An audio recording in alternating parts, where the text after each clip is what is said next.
Madaxweynaha gobolka Soomaalida ee Federaalka Itoobiya, Mustafa Cagjar, ayaa goob fagaare ah ay isugu yimaadeen cuqaasha, waayeelka aqoon-yahanada iyo madaxda maamulka gobolka ka jeediyey khudbad cilmiyeysan oo taariikhi ah oo uu kaga hadlay dhinacyo badan oo aad u muhiima sidii loo asteyn lahaa maalin ugaara xuska qaran oo u taagan dadka iyo dowladda ismaamulka gobolka Soomaalida Federaalka Itoobiya. Si aanu u muujino, ayuu yiri madaxweynuhu, taariikhda qaran iyo dhaqanka qowmiyadeed bulshadeena ugaarka ah. Madaxweyne Mustafa wuxuu ka digay caadifadaha xambaarsan siyaasadda xuduudaha isirka ku salaysan taasoo bulshadeena dhowr goor oo hore noo aafaysay iyadoo meelay nooga timina la garanay. Balse sababteedu ahayd ka fiirsasho la'aan iyo wadatashi la'aan iyo midnimo darro dhexdeena markaa taalay. Sidoo kalena wuxuu carabka ku adkeeyey kobcinta horumarka, nabadda, ganacsiga, isdhexgalka, iyo ka qayb ahaanshaha tartanka horumarka ka soconaya guud ahaan ismaamulada Federaalka Itoobiya. Tashi la'aan iyo go'aano cid qaadatay aan la garanayn, laakiin saameyntooda ay maaragtay shacabku qiimo ku bixinayeen. Marka wax walba oo talo inala gudboon golayaashii loogu talagalay, odayaasheenii ulmawdiinkii baa jooga. Waxaan u baahannahay in waxyaalahaas oo dhan si midaysan looga wada socdo. Seeflaboodnimadu iyo salfudaydka iyo cadiifaddu waynu u joognaa wixii ayna soo marisay intaas oo sannadood aan ognahay. Cidda maanta rabta inay deegaankeenna colaado iyo waxyaalaha ayna u baahnayn soo gelisana cod midaysan inaan kaga hortagno. aad iyo aad ugu faraxsanahay munaasabad noocana markii ugu horreysay la qabtay oo xuska ah inaan ka soo wada qayb galno dhammaantiina waxaan jeclaan lahaa inaan idhaahdo hambalyo xus wanaagsan. Ujeeddada xuskan markii ugu horreysay aan qabanay laakiin ah kii 11aad ee deegaanka waxa weeye inaan dib u milicsanno taariikhdii dadkeennu soo maray, inaan u samayno maalin astaysan oo ay wax iska weydiiyaan, waayo wixii shalay jiray qofka aan ogaan waxa berri iman doona iyo waxa maanta jira midna ma ogaan karo. marka ujeeddadu waxa weeye in geedi socodkii taariikheed iyo siyaasadeed ee dadkeenna maalmo aan xusuusino jiilka soo kacayo looga warramo inaan astayno. waxaa kaloo ujeeddadu ay tahay inaan midnimo Soomaaliyeed iyo midnimo qowmiya ku abuurno deegaanka xulka ku badaa taas oo jiilasha yaryar gaar ahaan macna weyn u samaynaysa. toddobaadkan intii ay socdeen xafladihii xusku waxaan daawanayay wararkii ka soo baxayay gobolladiina 11 gobol Mindaawa ilaa iyo City, Wardheer, Kabridahar, Goday, Afdheer, Filtu, Jarar, Faafan, dhammaan dadku hal maalin ay wada xusayaan oo wada leeyihiin astaamo ay wada leeyihiin calan ay wada leeyihiin. waxaa laga yaabaa dadka siyaasiyiinta ee waaweyn qaarkeen inaan u aragno wax iska caadiya, laakiin marka run laga hadlo dhalinyarta soo kacaysa macna gaar ay u samaynaysaa. cidda ay wax wada wadaagaan ayaa u eefinaysaa, cidda ay wax wada xusaan. qowmiyaddu waxaa la yidhahdaa nationska inta badan waxaa loo qaybiyaa laba: wax muuqda tangible iyo intangible. waxay yidhahdaan waxaan muuqan. tangibileka waxa ay muuqda waa qowmiyaddaasi dhulka ay degan tahay, luqadda ay ku hadlayaan, muxuu ahaa waxyaalaha ay wadaagaan ee maaragtay webiyaasha iyo buuraha iyo dhulka iyo waxa weeye waxyaalaha muuqda iyo dadka. waxyaalaha muuqan ee dadka mideeya waxaa ka mida maalmo ay wadaagaan: maalmaha guusha, maalmaha murugada, maalmaha ciidda, maalmaha farxadda. maalmaha noocan ay wadaagaan ayaa mideeya oo dadka mid ka dhiga marka laga tago waxyaalaha kale ee ka dhexeeya. sidaa daraaddeed collective memoryga dadkeenna maalin ay wada leeyihiin in maaragtay aan samayno oo annagu aan nasiib u helno in maalinkaa la asteeyo. runtii aad iyo aad baan ugu faraxsannahay, waa taariikh wanaagsan. waxaan kaloo ku faraxsannahay in isbeddelkii kadib ugu yaraan maanta deegaankeenna taariikhdiisa,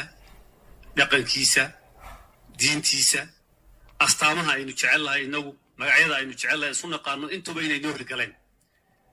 wax gibana oo iska yaalla bannaanka ma ahayn. anugu waan joogay deegaanka, madaxweynayaashii hore halkay way joogeen, iyadoo taariikha jajuuba dadka la marinayo oo aynu fagaarayaasha fadhino la leeyahay wixii waagaa dhacay sidaa iyo saas u ahaa, oo dadkii taariikhda qaybta ka ah ay fadhiyaan laakiin ayna ka hadli karin. iyadoo magacaantii deegaanku lahaa waxyaalo ma garanaysaa ay dadku kolkaa u arag inuu munaasib yahay la raacinayo iyadoo calankii lagu heshiiyey ugu horreeyey la bedelayo waa ilaa hadda xoogaga xag jirka ah ee xuquuqaha qowmiyadaha aan ogolayn ay marar badan ka dhigaan dacaayad in maaragtay astaamo khaldan la qaatay maadaama astaamihii soomaalidu jecel yihiin ay qaateen runtii waxaan aaminsanahay waxaasoo dhan inuu yahay waxyaalo raasamaal u noqon doona jiilka soo socda oo meel ay maaragtay ka sii ambaqaadaan taariikhdoodii u noqon doonta waxaan aad iyo aad ugu mahadnaqayaa mas-uuliyiintii hore madaxdii hore ee deegaanka ee duruufo kuwa maanta annagu aan ku shaqayno ka adag dhanka amniga dhanka tasiilaadka dhanka fahanka siyaasadda ee shacabka dhanka taageerada iyo muxuu ahaa xorriyadsiinta dowladahay markaa jiray intaaba laga yaaba inay naga nasiib daraayeen laakiin ina soo gaadhsiiyey meel maamul inoo dhisan aan maanta maaragta haysanno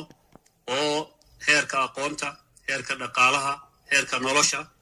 muran la'aan ay tahay dhammaantiin inaan ka fiicannahay sidii aan ahaan jirnay 30 sano ama 40 sano ka hor waxaan rajaynaynaa jiilka dambe ee sii ambaqaayi doona geedi socodka dheer ee taariikheed inay iyaguna ay halkaa ka sii wadi doonaan oo waxa ka dhiman waxa maaragtay ilaa hadda aan soo gaadhnay inay sii wadi doonaan aqoonta wax badan baa inooga dhiman iyo waxbarashada shaqa abuurka wax badan baa inooga dhiman nolosha wax badan baa inooga dhiman waxyaalahaasoo dhan waxyaala inaynu xoogga sii saarno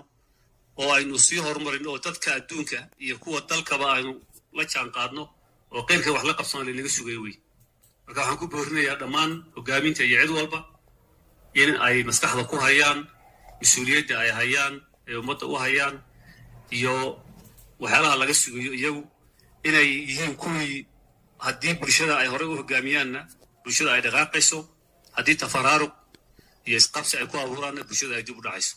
waxaan aad ugu faraxsanahay midnimo hogaaminada wanaagsan in maanta ay jirto dhinac walba ah waxaanan ku dadaali doonaa inaan sii xoojinno arrintaas waxaa kaloo oo muran ku jirin in marxaladaha jira ee geeska iyo siyaasadaha dalkuba mar walba ay u baahan yihiin in maaragtay si dhow loola socdo shacabkeennu wuxuu ka soo baxay cadaadis iyo caburis aad u ballaaran maanta kansho uma hayaan tabarna uma hayaan ay ku maraan wixii ay soo mareen oo taariikhtii dhoweyd iyo tii horeba aynu ognahay sidaa daraaddeed waxaan shacabka iyo hogaaminta dhammaan faraynaa in lagu faraadayo nabadda aan haysanno in dadku ay ogaadaan waxyaalihii hadda ka hor dhibaatooyinka inoo horseeday inay ahaayeen ka fiirsasho la'aansho tashi la'aan iyo go'aanno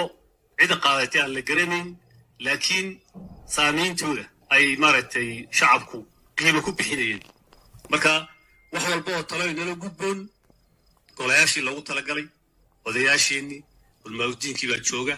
waxaan u baahannahay in waxyaalahaasoo dhan si midaysan looga wada socdo seeflaboodnimadu iyo salfudaydka iyo cadiifaddu waynu u joognaa wixii aynu soo marisay intaas oo sannadood aan ognahay cidda maanta rabta inay deegaankeenna colaado iyo waxyaalaha ayna u baahnayn soo gelisana cod midaysan inaan kaga hortagno ayaa loo baahan yahay sidoo kale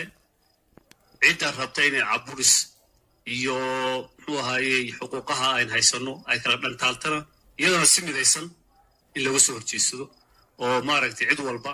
wixii waxaa keeni lahaa oo dhan aan ka hortagno amni darrada ayaa keeni karta tafaraaruqaa keeni kara waxaasoo dhan inaynu maaragtay ka hortagnaa loo baahan yahay maanta xaaladda amniga deegaankeennu wuu fiican yahay xaaladda dhaqaalaha deegaankeennu wuu ka sii fiicnaan lahaa sidan haddii maaragtay duruufaha dalku ay sidan kasii fiican yihiin laakiin isbeddel wanaagsan ayaa jira oo aan maanta la difiri karin dhanka xorriyadaha asaasiga ee bini aadamka meel fiican baan ka taagannahay dhanka ganacsiga iyo furfuraanshaha bilow fiican baa jira marka kuwa inaan sii xoojisanno magaalooyinkeenna dhisanno miyigeenna dhisanno noloshii adkaysanaa laynaga rabaa waxyaalahaasoo dhanna waxay u baahan yihiin deganaansho siyaasadeed inay meesha ka jiraan marka arrintaa gacanta aan ku wada hayno aan wada fahansanaano waxaynu u baahannahay samir waxaynu u baahannahay dulqaad waxaynu u baahannahay midnimo inta haddaan la nimaadno waxaan aaminsanahay inaan maaragtay guul tan ka ballaaran gaari doono haddii aan la yidhaah dhammaantiin waxaan mar kale idinku hambalyaynayaa xuskan oo aan rajaynayo sanadka dambe si ka weyn in loo sii qaban doono bilowga sanadkana cashiro badan baa laga baranayaa hogaamintu way kala maqnayn wuxuu kusoo beegnay xilli maaragtay la kala maqan yahay laakiin insha allah sanadka dambe xuskan ka ballaaran oo dadkan walaalahan ee jaarkeena aan ugu yeedhno oo dowlado kale ugu yeedhno oo federaalka nagala soo qayb galabaan ka dhigi doona haddii aan la yidhaa dhammaantiin waa idin salaamayaa